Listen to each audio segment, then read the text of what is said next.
Kia ora koutou, ngā mihi nui kia koutou. Ko Lynda Stuart tōku ingoa, ko tumuaki o May Road School. It's lovely to be here with you all, and it really seems a bit auspicious that we're now in lockdown again.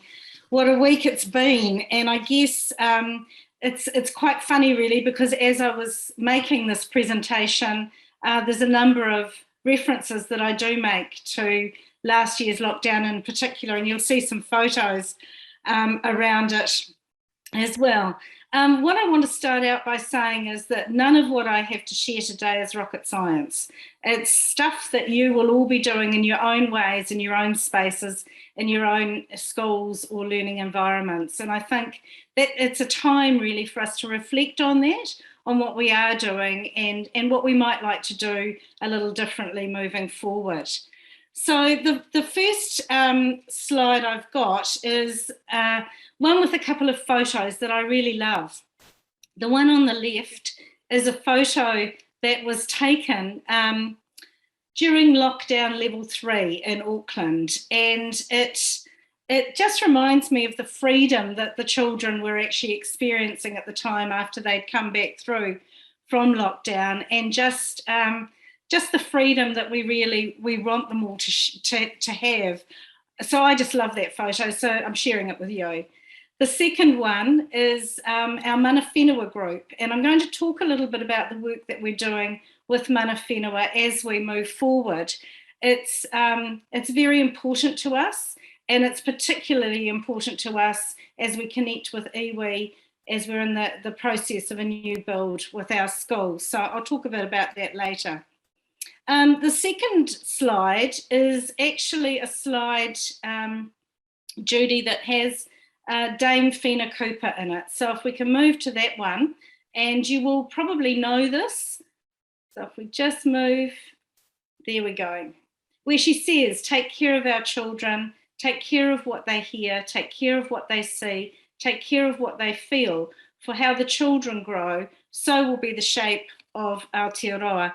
And I guess this one really informs the philosophy of the things that we do within May Road School. And I guess at this time, I just want to share a message that we give to our community, and it seems really appropriate that kids won't remember from this time now the maths, the science, the reading that they do, the writing that they do. They won't remember that, but they will remember the way that we make them feel, and that's really important, and that's the most important thing. And I guess it's the same for adults. And so when we think about what we do within May Road School, it's very much around that reach out and that making people feel that this is their place, this is their school, this is their environment, and they're a part of our journey. So this just really resonates with me. I want to give you a little bit of a story, and the first story that I want to share is the story of our bilingual. So if we can move to the next slide, Judy. Limanai Manawia Moa Te Ao. That's the bilingual unit that we have at May Road School. It didn't just happen overnight. There's a real story that to this unit, but it is a story of connecting with community. And it's a story about actually listening to our parents and our community. When I first came to the school, I had come from Oaraka School before that, and before that, Finlayson Park School in Manarewa. And any of you that know Finlayson Park School will know that there's a number of bilingual units within it, Samoan, Tongan, Niuean, Kiribati now, and at the time it also had total immersion. So when I came to May Road with a largely Pacific community, Pacific Island nation community, it I sort of thought this is ripe for a bilingual. And I thought actually, to be perfectly honest with you, that it would be a Tongan bilingual unit, because the Tongan community were really strong. I was wrong. It wasn't the time, but it was the time in 2012 when we started having some conversations through the Reading Together program. We were actually, we didn't run the Reading Together program. Many of you will know it. We didn't run it in the way that it's prescribed. So we didn't run 4 sessions, we ran 12. We didn't run to the time limit that was in the prescription. We actually gave the time over to the parents.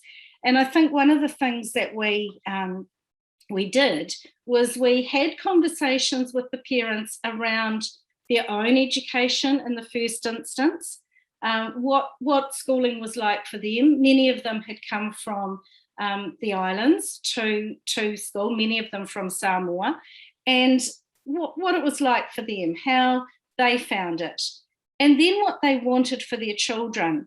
And as we had these conversations, we found that actually what they were talking about was they were talking about their aspirations, their desire to have their children strong with their language, their culture, and their identity. So for us, that meant, what does that look like? I was so blessed. I had the staff that I was with had already visited Tonga and done some work in Tonga, came back. We had really strong conversations with our board of trustees, who were absolutely so willing to allow the parents the opportunity to look at bilingual education for their Samoan children. You'll see a photo in the middle of the photos montage that I've got up now of a lovely woman. Her name is Fono. She was the board chair at the time, and she just went, we just need to go with this. So what we did was we took the parents on a journey. Some of you may know Patisepa Tuafuti, who was then with the Auckland University and worked around bilingual education. She helped us. Pati's now passed away, but she was really instrumental in supporting us in this journey. So we listened to the parents. We took them on a journey. We took them to visit bilinguals, and we took them to Finlayson Park. We worked with Pati around what bilingual education really looks like and what it can offer. And the bottom left-hand picture that you can see there is the opening of the first bilingual classroom at May Road School. Now, it was interesting because what happened there was the teacher, there's no extra funding for this. So there was nothing at the time. I didn't actually tell the ministry at the time that we were going to do this. This was just moving things forward because it was actually the right thing to do. And I'll talk a bit about that later on. So we started our bilingual. I did something also that you shouldn't really do. And that was I said to the parents, because there's no extra funding, I've got to do this with the staff that I've got. I had one teacher who was really nervous around it, but she was prepared to give it a go. And so she was the teacher. I said, but I need to actually know that I can start this class and I have to have 18 children to start it. So I've got a piece of paper here and I want you to sign it if you want your child to go into that classroom. And I want you to make me a promise that you won't leave the school, that you will stay for at least a year so that we can trial this. So, and I gave them a date. On that date, I had 19 names. So I had my class, really, and we started. We started in 2013 was the first year of that class. We now have 3 classrooms, and we really should have a 4th. We have the numbers for a 4th classroom. So that was really through our parents and what they really wanted. So if we flick to the next slide, you'll see that that's ongoing. We've got this is really what it was about. We had a talanoa with our parents, and Reading Together was the catalyst. That was the thing that brought them together, but actually we were able to, through our conversations, move things into this space. We had a proactive BOT, the leadership were keen, the staff were keen, and the community was right there. There was a shared vision that was with the community and the school. there was the time given to the conversations, I think, a shared commitment. So we were in this together. If it worked, it worked. If it didn't work, well, that's okay. You know, we can go back and we can revisit. But actually, the strength in language, culture, and identity is really evident for our children. There was ongoing talanoa, and we worked with others and we learnt from others. If we move to the next slide, there's some of the things that are happening today. So you can see the whānau on the top right. You can see today a group of parents and children after a talanoa that we'd had earlier this year. You see families there. We celebrate Samoan independence. So you can see that it's alive and it's vibrant and it's important to us all. So I guess as we move into the next slide, I really want, these are some thoughts that I've had as I was reflecting on this all for today. What did we do? I think from myself anyway, you just allow yourself to be yourself. So show your humanness, show your vulnerability, and actually be part of the learning journey. I didn't know whether it was going to work or not. I didn't actually know whether we would get funding in the end or not. I didn't know that stuff, and I shared that. So the parents were part of that journey with the school. The expectations of our children are the same as the expectations of our staff. So it's the culture of the school. It's that belonging.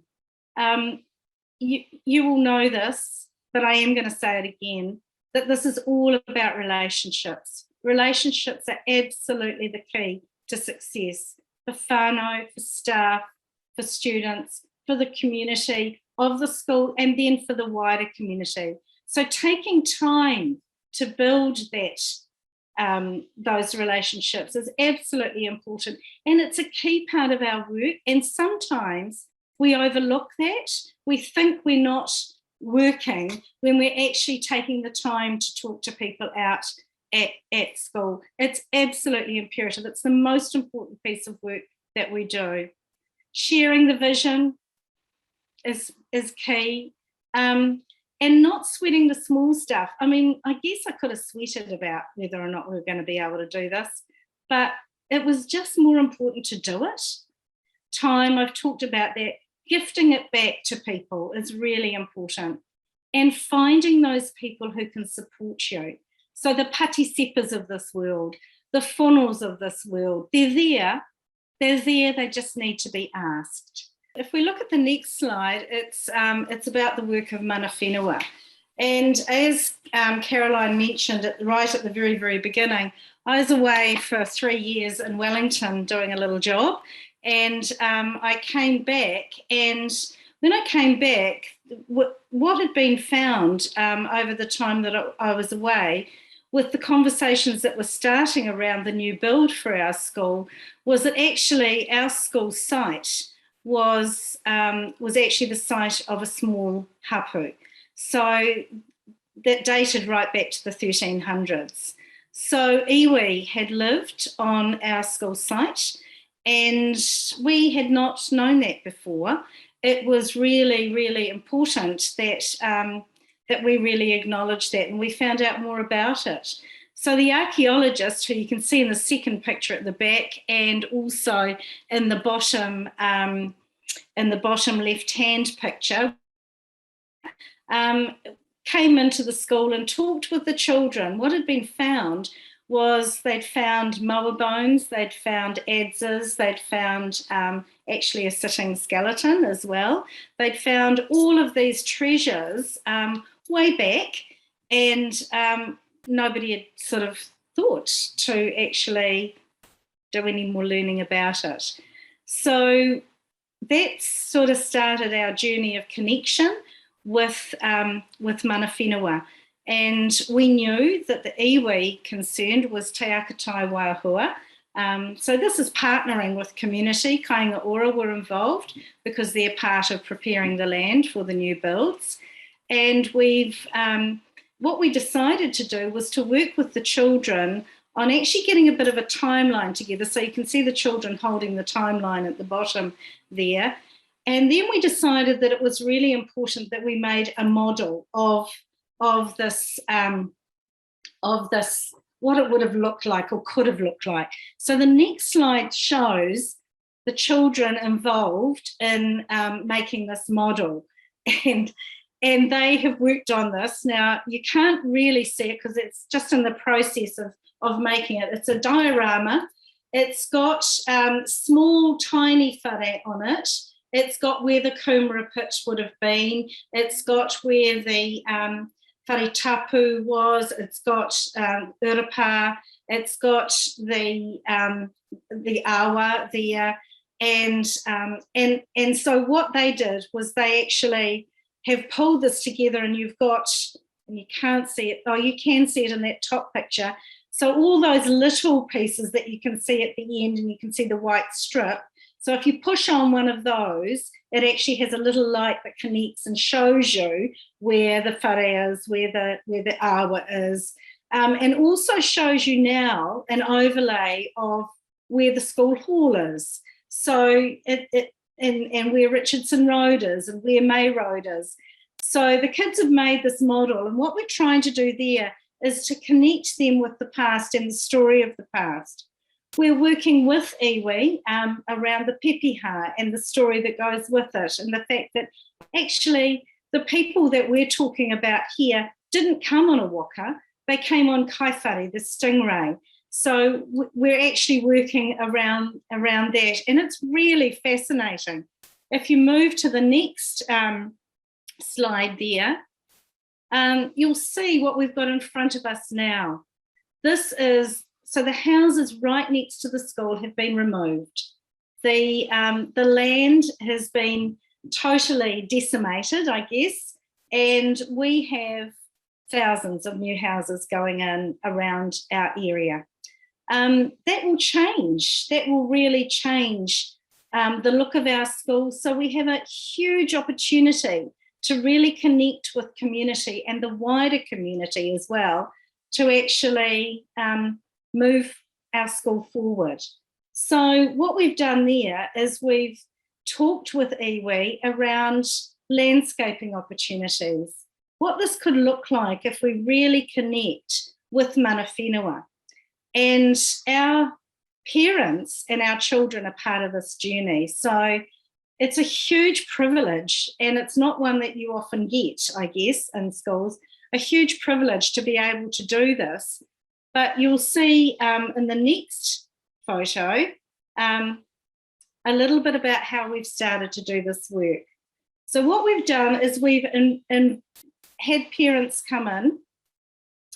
You'll see in those photos, the first photo, you'll see parents from the school. We did 7 meetings, parents from the school who are looking at what they think would be really good environments for their children to learn in.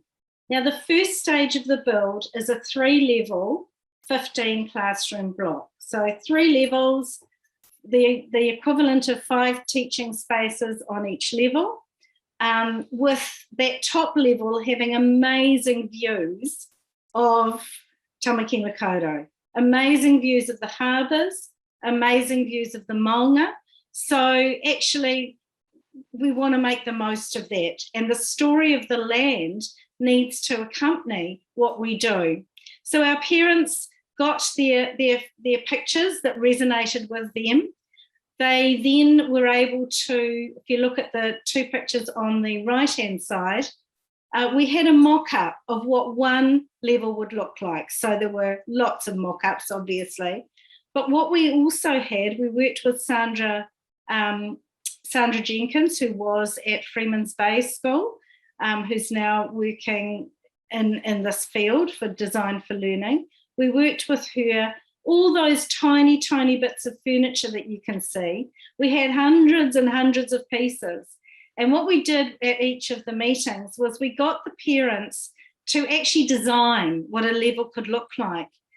Now, I thought, so this is the huge assumptions that you make sometimes, I thought that actually our parents, who many of them have come from quite traditional schooling environments themselves would want a traditional sort of environment for their children. I couldn't have been more wrong. They want fun, they want movement, they want all those things that, we really wanted too. But it was just wonderful to have our parents say through all of the meetings that we had, and we involved children in the meetings too, it was wonderful to see the same themes coming out. And so those themes that have come out, we've taken into the work that we're doing with the architects, so that what the parents will see is their ideas coming through really, really strongly. The conversations that we've had with parents who actually, they're shy about their English language sometimes, but they all shared. And I think that's the power of the relationships that I talked about before. So, and with the iwi, working with them on the landscaping, it's an exciting space and place to be in as we move this forward. So if we move to the next slide, I just want to say that those are some little journeys around a couple of things, the bilingual and then the new build opportunity that we've got moving forward. But these are some of the other things that we have that happen. And I guess, the school breakfast, and I'll show you a photo of that in a minute, but a coffee group at morning tea time that happens for parents. And staff pop in, I'll pop in, or one of the staff will pop in, but it's actually the parents meet in the parent room and they have that opportunity. Bike day, where everybody bought their bike. We've got school bikes. I mean, not all of our children have bikes. We're a Decile 1 school, and so, it's hard for some families, but we've got our bikes at school, and we've got people came along, and we had BMX riders there, and that was pretty fantastic. So that was those are just some of the opportunities that we have. The next photo is a breakfast that we did, and that was last Friday, so before lockdown, obviously, and just community there, kids there, just that opportunity to get together and to have those conversations.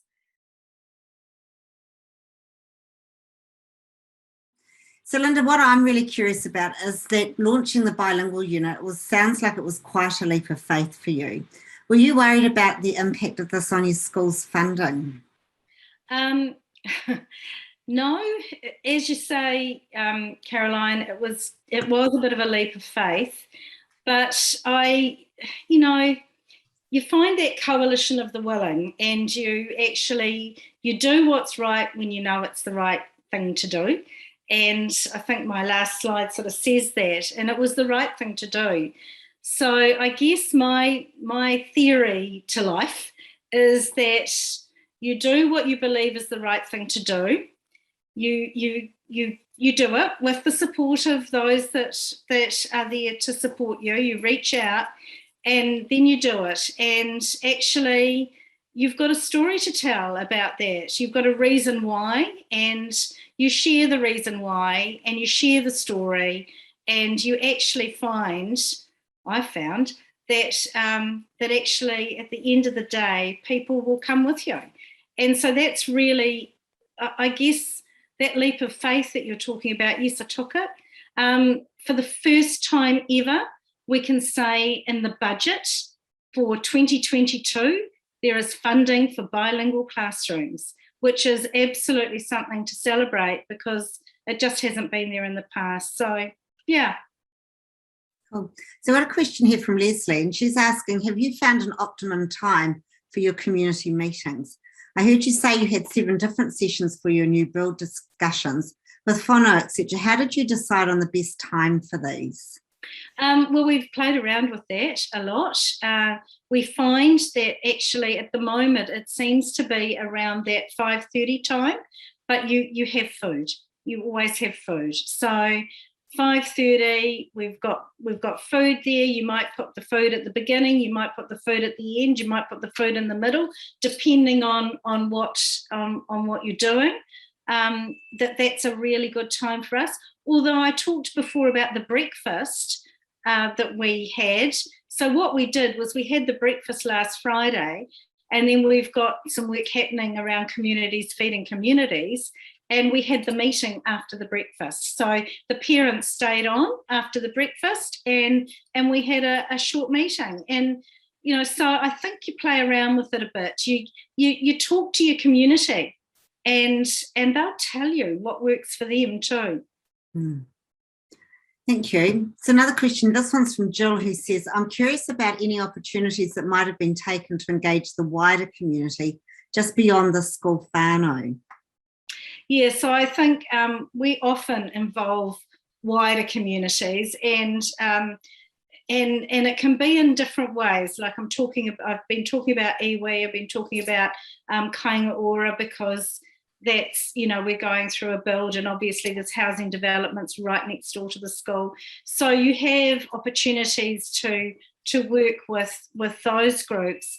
I guess, you know, at the moment we're working with Presbyterian Support Services and the church that's across the road. So we've got rap reading, which I'll show you a photo of in a minute, and that's community coming in to read with our children. Now they're from many, many, many different places, and so we reach out, we tell our story wherever possible, because actually it's in the best interest of our children to get as many people interested in what's happening as we possibly can.